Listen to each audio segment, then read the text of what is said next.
We're back. You're watching the Jersey City. Richie Boggiano is my guest, my buddy, the councilman from Ward C. He is unfortunately, he's involved in the runoff. The 5th of December, next Tuesday. Please vote for my friend Richie. He's earned your vote. You've done a great job as the councilman there. You and Rich and Michael, you're called the Nobies, but really it's not the Nobies. You're only Nobies maybe 5% of the time, so that's not too bad. You know, I'm married 39 years. I don't agree with my wife 95% of the time. So you agree with Philip more than I agree with my wife. Right. So that's not being a Nobie. Our last segment here, let's go really citywide issues. And you got the same problems in Ward C. Crime, cops, homeless.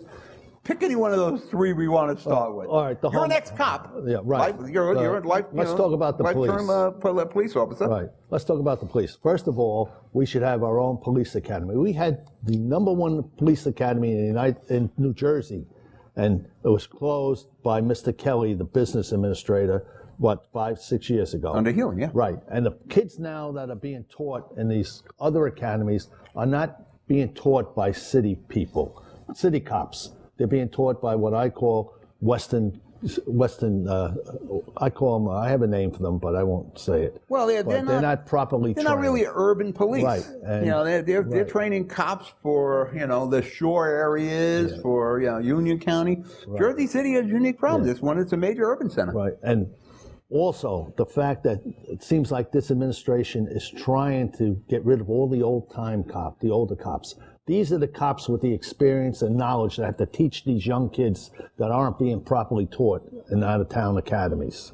So, #1, we need our police academy back. #2, for safety, for traffic, we need the motorcycle squad. I knew the room guys were coming back. They have to come back. I remember Mark Ruby. You know Mark Ruby. Oh yeah. He was like Mr. Motorcycle Cop himself, but he ran a good squad down there. I'm tired of hearing, well, we can't have them back because of this and that. No, bring it back. Put the proper leadership in charge, and let's stop it. The motorcycles did a fantastic job here in Jersey City. Now, you want to talk about the homeless in Journal Square? We have quite a bit of the homeless in Journal Square. And I met with the Port of Authority, I think it was Let's Celebrate, Catholic Charities, and a few other organizations, SID in Journal Square, to try to do something, to really do something. I mean, everything now is like a show. There's a lot of patchwork, lip service. What was it, 3 years ago, maybe 4 years ago, the bus would pick the homeless up and was supposed to take them to Kearney. And I get a call one night saying they were picking them up, going around the corner to the back side of the terminal and letting them out. I said, what, are you kidding me? Now, I'm surprised. And they hang around the back of the terminal, and a lot of them harass people for money. We have to do something to actually help these people.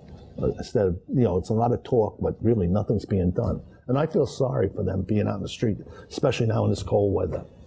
Well, I don't know how you start. I know I talked to Joanne Smith a long time ago. I think I would start with the seniors that are homeless and work my way down a group, but something has to start where we can help. Maybe we start with medical issues and work our way back to the younger people who are homeless.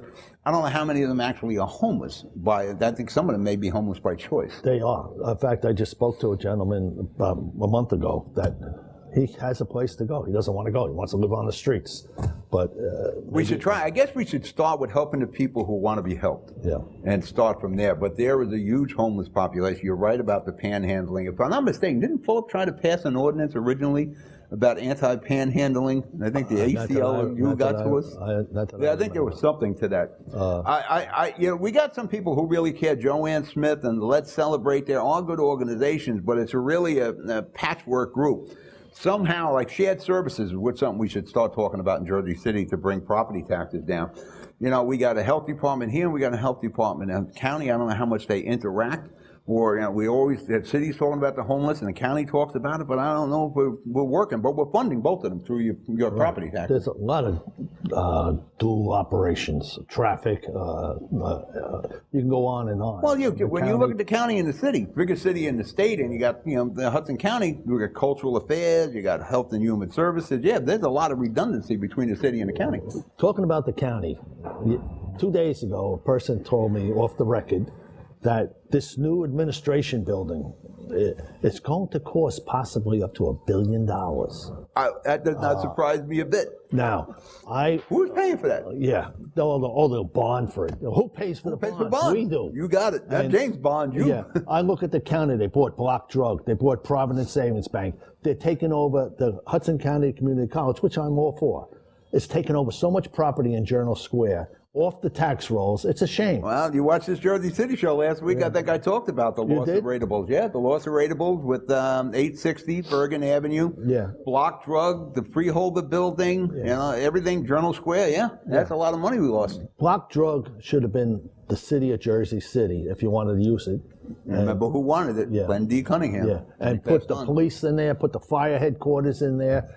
And, what do we do today? We have buildings. We sold 8 Erie Street. Why did we sell 8 Erie Street? That was a beautiful building for somebody had to plug a budget hole. Yeah.